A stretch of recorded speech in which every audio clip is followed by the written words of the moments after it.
Pilkada DKI Jakarta masih berlangsung 2 tahun lagi, namun gaungnya ini sudah mulai terasa. Sejumlah nama calon yang berasal dari tokoh nasional sudah mulai diajukan oleh partai politik, meskipun belum secara resmi diusung, namun ini sudah digadang-gadang akan dapat menjadi rival Ahok dalam kontestasi Pilkada yang akan berlangsung 2 tahun lagi. Namun dilepas selain dari sisi kontroversialnya, ternyata popularitas Ahok juga dinilai masih baik, dan itu nanti yang akan kita bahas tentang kontestasi Pilkada DKI Jakarta 2017 bersama sejumlah narasumber yang sudah hadir di studio Bincang Pagi kali ini. Pemirsa, ada Bapak Wahfiuddin, ini dari Forum Peduli Jakarta ya Pak ya? Iya. Ini yang akan mengusung Adiasa Daud nanti? Iya.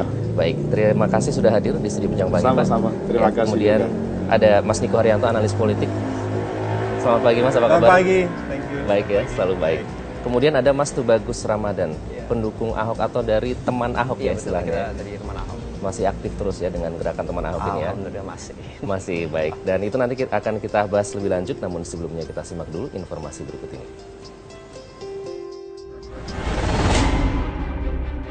Pemilihan Gubernur DKI Jakarta memang masih akan digelar 2 tahun lagi, yaitu pada 2017. Namun gaungnya sudah mulai terasa. Banyaknya tokoh yang bermunculan menjadi pesaing Ahok pada Pilkada DKI Jakarta 2017 mendatang disambut oleh Ahok.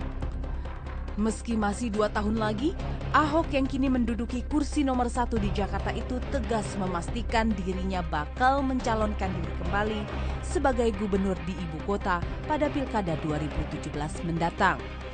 Komandan Jakarta itu pun telah menyiapkan sejumlah amunisi untuk menghadapinya berupa program unggulan ibu kota. Ahok memastikan amunisi itu akan menyulitkan para pesaingnya di Pilkada 2017 mendatang. Diakui oleh Ahok, komunikasi politiknya kini sudah mengalami perubahan, termasuk klaim hubungannya dengan DPR DKI. Ahok juga menantang kepala-kepala daerah yang berkualitas untuk menjadi rivalnya nanti.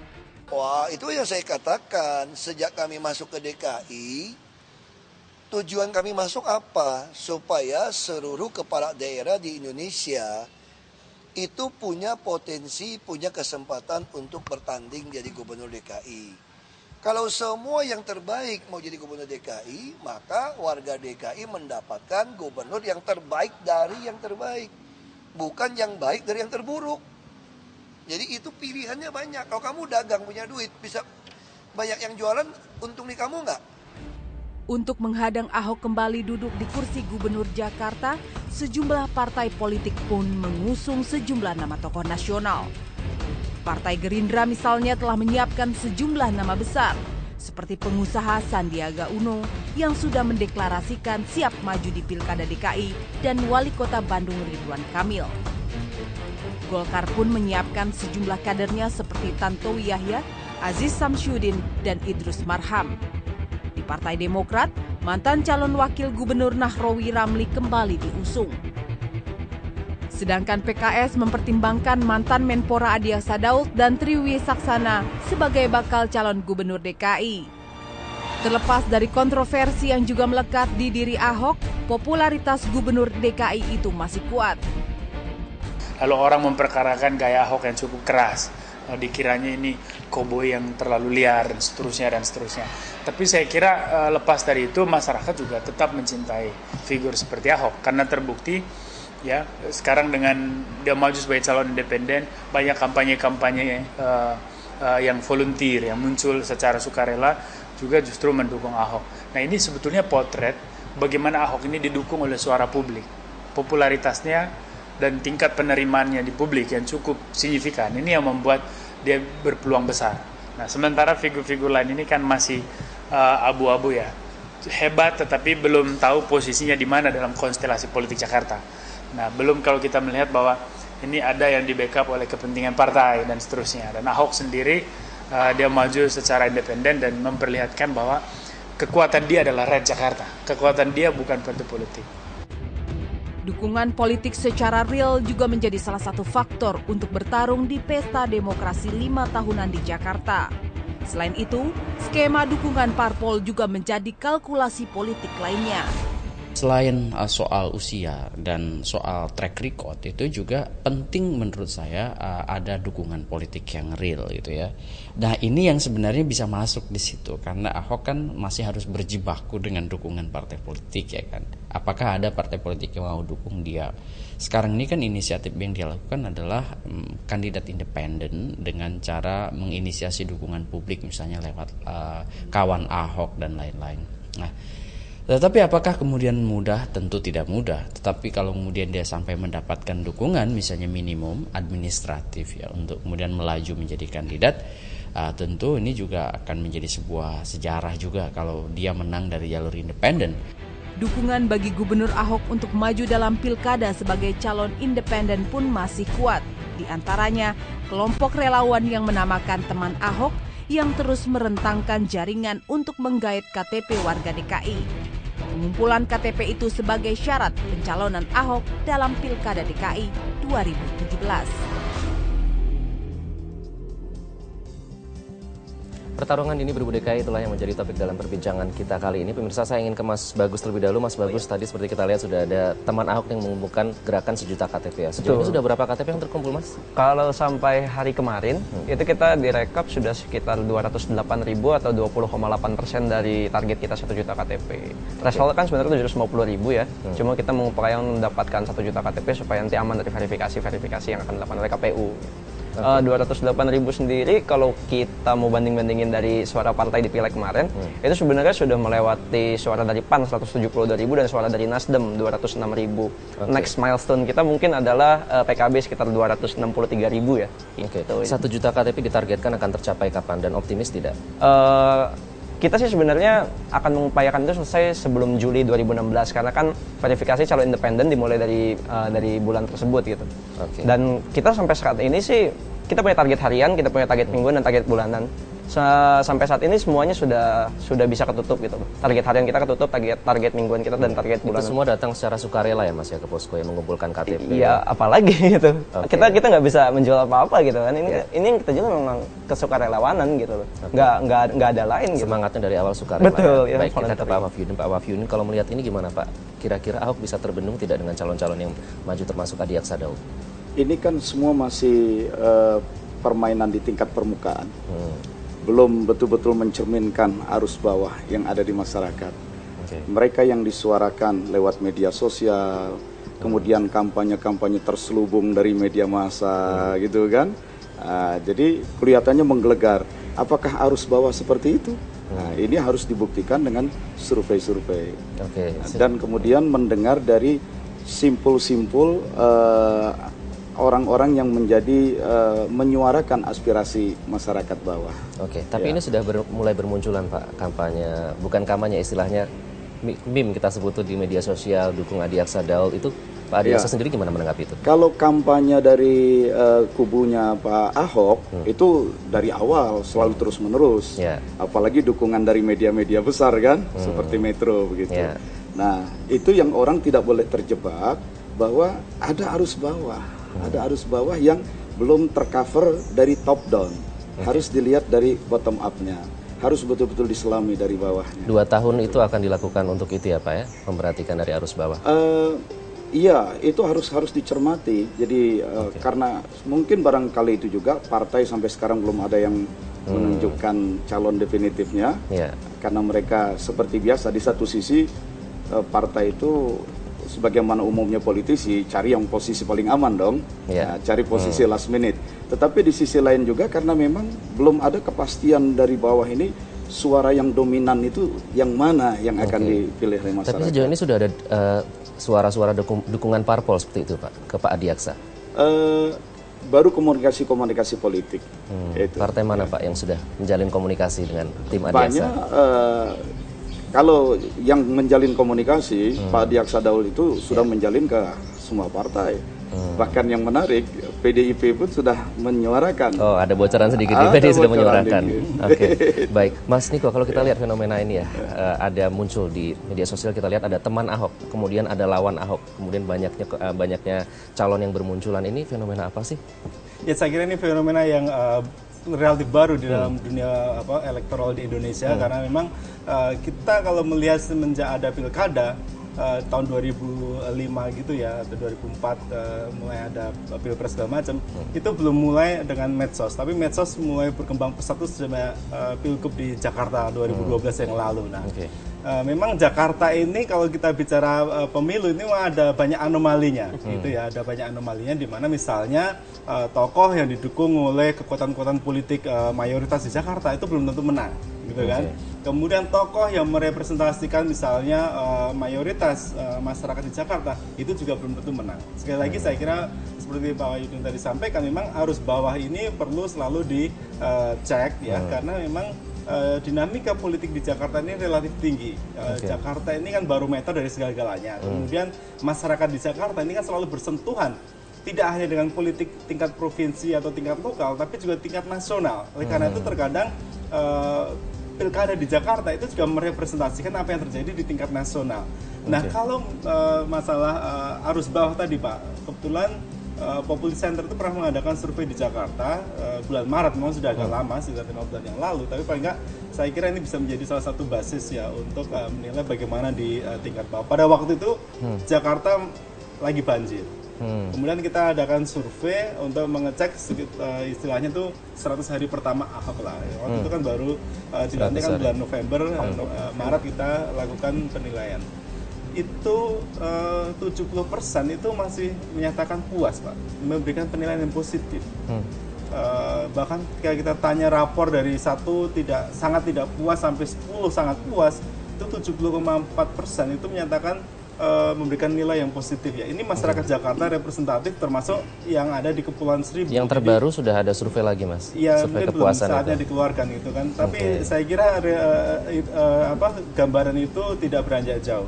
Jadi memang penilaian masyarakat terhadap kepemimpinan Ahok ini masih relatif positif. Itu saya kira yang tertangkap dari survei maupun juga kalau kita lihat analisa dari media massa maupun juga media sosial ya.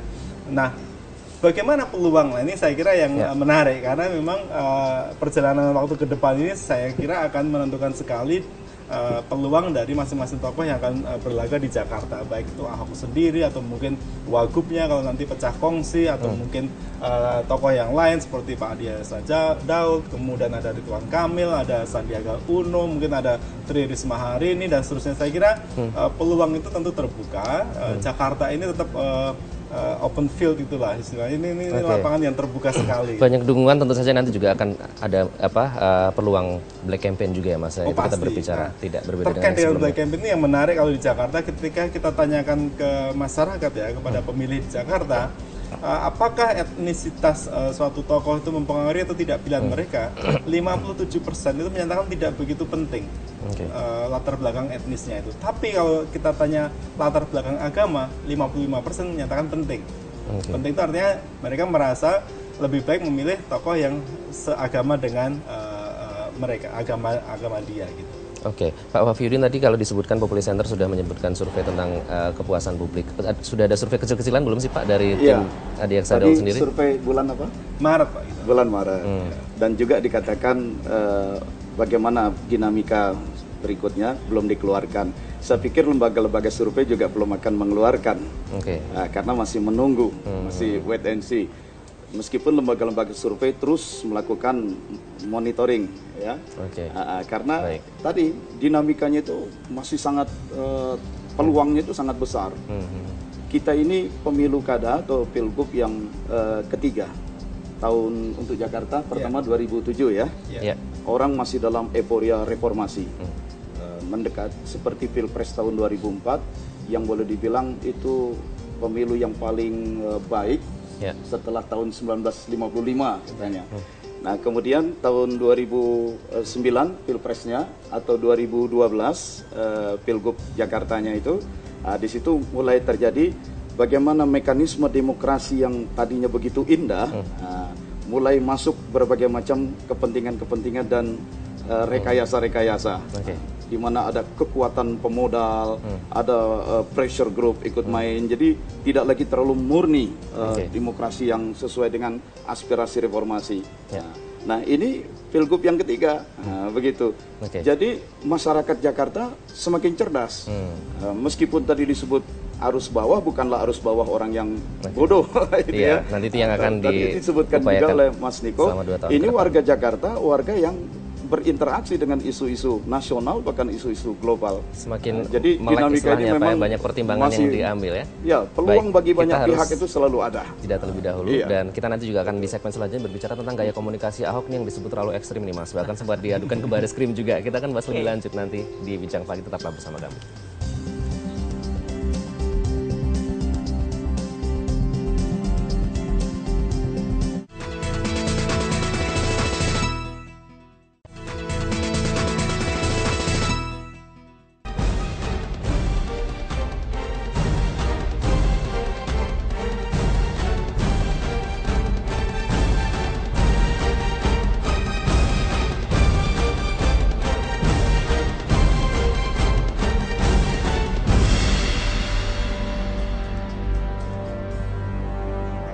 Pertarungan ini berburu DKI itulah yang menjadi tema dalam perbincangan kali ini. Saya ingin ke Mas Bagus. Mas Bagus, ini mengumpulkan KTP karena memang tidak percaya diri bahwa nanti ada parpol yang mengusung Ahok atau bagaimana, Mas? Loh, bukan seperti itu. Kita justru mendorong Ahok untuk maju secara independen.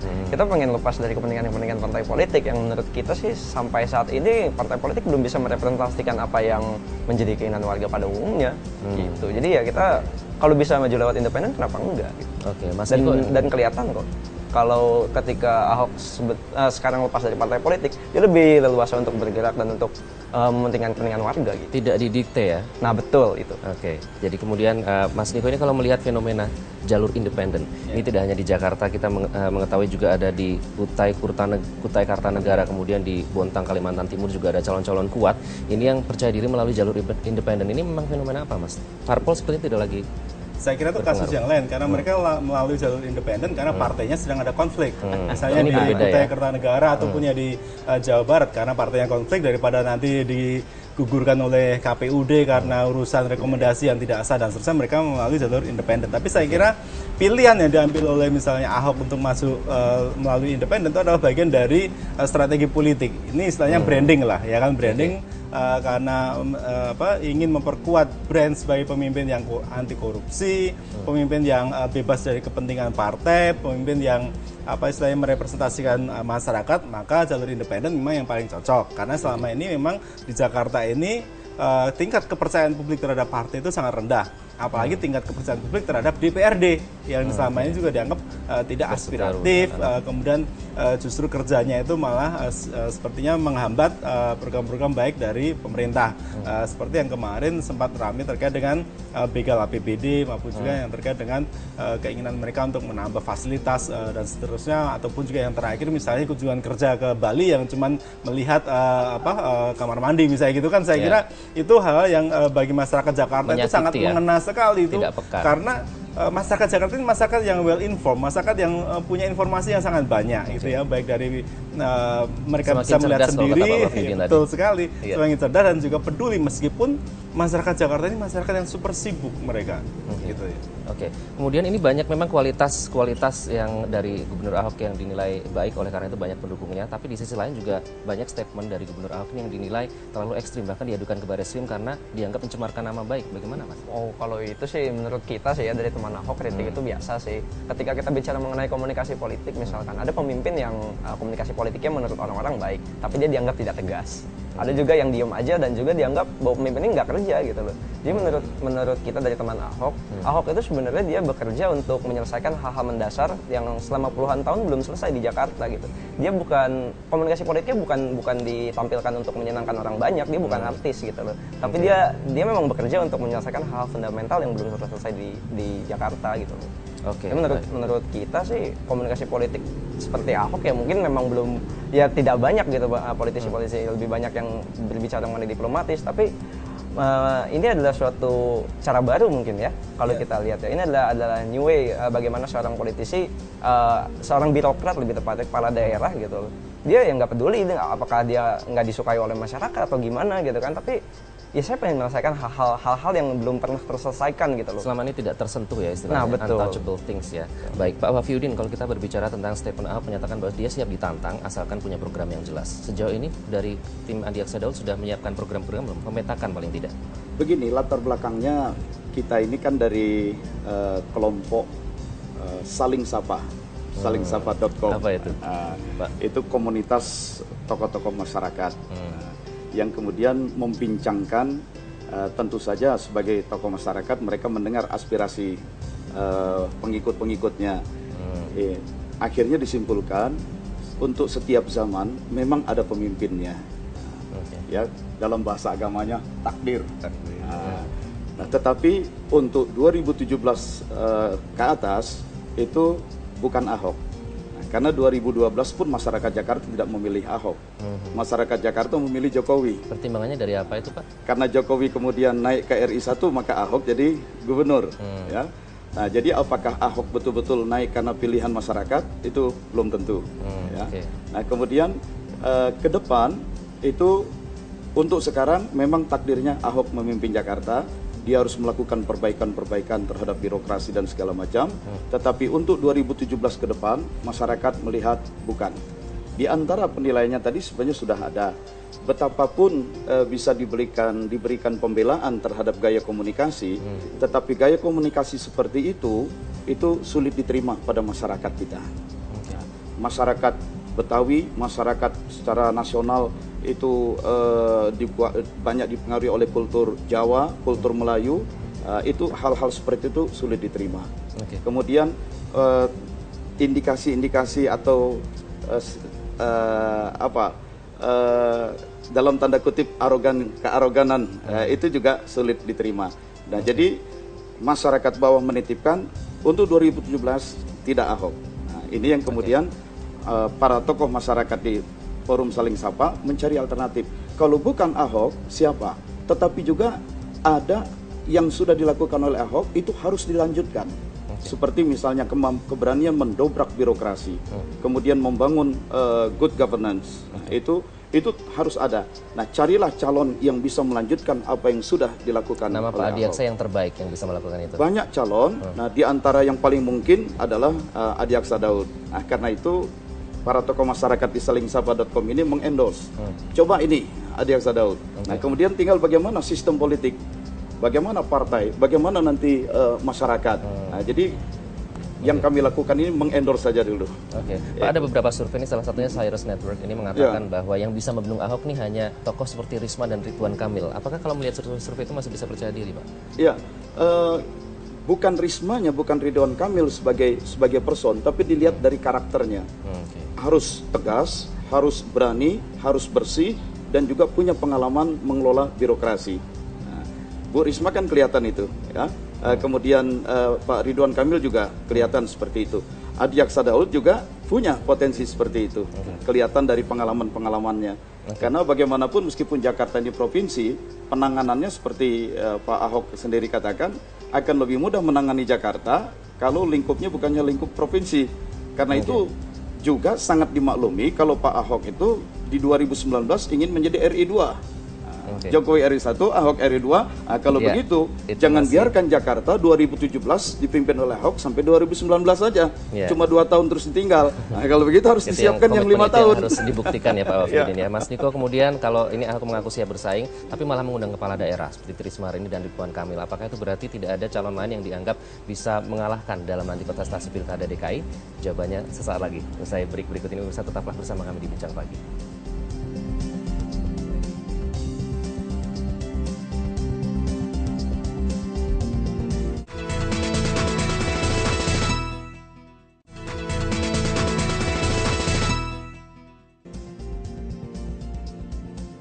Anda kembali di Bincang Pagi. Pemirsa, saya langsung ke Mas Niko. Mas Niko, ini Ahok mengaku siap bersaing malah mengundang kepala daerah seperti Risma Harini, kemudian Ridwan Kamil. Ini bentuk kepercayaan diri atau menilai tidak ada calon yang pantas?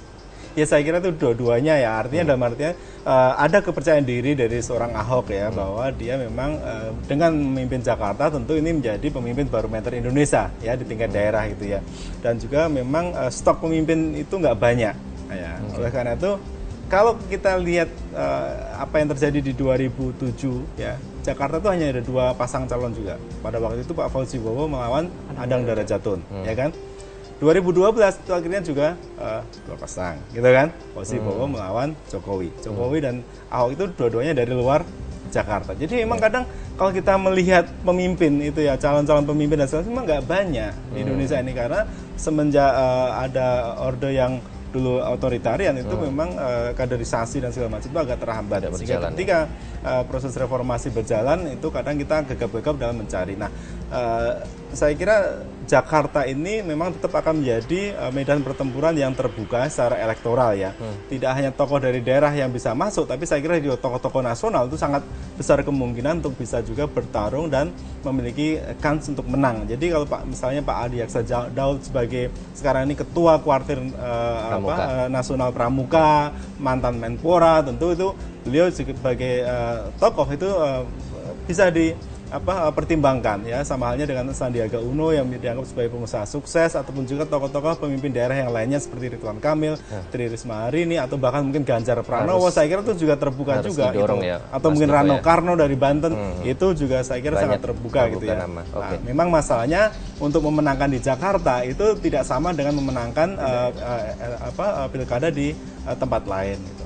Oke, baik Mas Bagus, ini sampai nanti 1 juta KTP ini perjalanannya masih 2 tahun lagi ya. Kemudian ini apa? Enggak Mas, Juli 2016. Sampai Juli itu nanti sampai dengan pengajuan nama nanti ya. Oke, kemudian apa kalau dari perbicaraan teman-teman ini, diskusi teman-teman, kelebihan yang Anda pilih dibandingkan dengan parpol? Maksudnya? Tidak menggunakan parpol lagi sebagai kendaraan politik istilahnya. Oh gitu. Ya kita bisa lihat sendiri ketika beberapa partai atau beberapa tokoh yang didukung oleh partai politik itu, mereka merasa terasa gitu di masyarakat. Kadang-kadang ada beberapa regulasi dari partai yang membatasi mereka untuk melakukan hal-hal yang, ya sekarang kita tanya deh, berapa sih yang berapa daerah yang terjadi konflik dalam pembahasan APBD-nya gitu loh. Kecuali Jakarta itu kita harus bertanya itu kan. Ini kenapa? Karena ada kepentingan partai di situ, mungkin ya ada kepentingan partai di situ gitu loh. Sedangkan aku berani untuk secara frontal gitu loh. Wah, gue nggak mau APBD gue dibegal gitu loh. Kalau kita membahasakannya seperti itu sih lebih kepada itu. Semangat independensi itu semangat dari kemerdekaan untuk orang-orang benar-benar berdemokrasi gitu loh. Oke, baik. Nanti kita juga akan bahas lebih lanjut apakah partai politik ini masih efektif sebagai kendaraan politik, dan nanti juga kita akan bertanya ke tim Adi Aksa juga apakah akan menggunakan parpol sebagai kendaraan politik. Kami akan kembali sesaat lagi, harus break terlebih dahulu. Tetaplah di Bincang Pagi.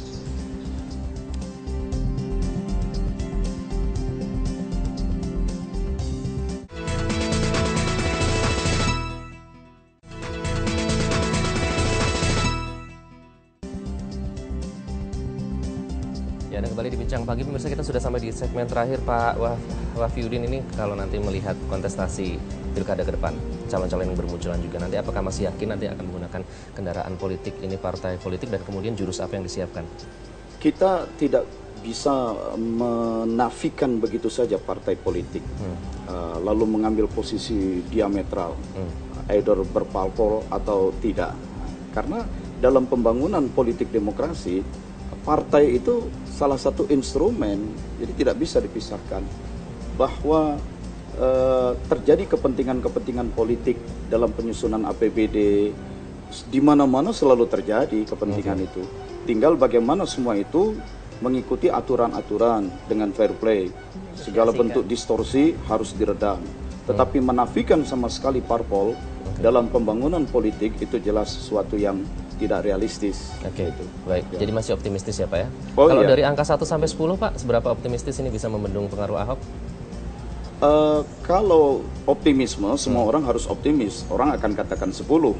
10 ya, oke. Baik, itu kita pegang, nanti kita lihat di kontestasi politik selanjutnya. Kemudian Mas Bagus, ini dalam waktu yang tersisa nanti apa yang akan dilakukan teman Ahok? Oh, kalau strategi sebenarnya kita nggak punya strategi khusus. Kita kembali kepada tujuan dari komunitas teman Ahok sendiri, yaitu mengumpulkan KTP sebanyak-banyaknya. Kita akan terus mencoba beberapa kampanye kreatif yang udah pernah kita lakukan gitu kan. Seperti event-event, mungkin diskusi dengan beberapa tokoh. Karena kan kebetulan kita semua anak muda. Kita pengen coba belajar juga dari yang lebih berpengalaman bagaimana terkait dengan kampanye politik. Cuma yang kita fokuskan adalah tetap pengumpulan KTP yang akan lebih masif lagi. Mungkin kami akan buka, target kami sih sebenarnya waktu itu Ahok pernah nantang kita untuk bikin 1000 posko gitu kan. Bukan nggak mungkin, akan kita coba lakukan tersebut. Semakin banyak relawan, mungkin semakin banyak juga posko yang bisa kita buka seperti itu. Dan kita juga pengen membuat supaya Ahok ya udahlah fokus aja lah, nggak usah mikirin pilkada. Karena menurut kita campaign politik yang paling baik adalah yang menjalankan program-program yang sudah dia lakukan dan akan dia terus lakukan. Oke, gitu. baik. Fokus Jadi aja di 1 sampai gubernur. 10 juga ya. 10 lah Sama-sama optimis nih Mas, gimana kalau nanti melihat kontestasi ini? Ya kalau kita lihat Ahok ini bukan tokoh yang undefeatable, yang tidak bisa dikalahkan, itu pasti. Karena kalau kita survei pun juga kita tanya secara top of mind, Ahok ini elektabilitasnya baru sekitar 20-an% gitu. Jadi masih terlalu rendah untuk ukuran orang yang sedang menjabat gitu ya. Ini top of mind ya di Jakarta semuanya ini. Jadi ini masih ada peluang besar untuk men-challenge seorang Ahok ini yang kalau kita lihat dari sisi gaya kepemimpinan seterusnya, ini seperti politisi duren ini.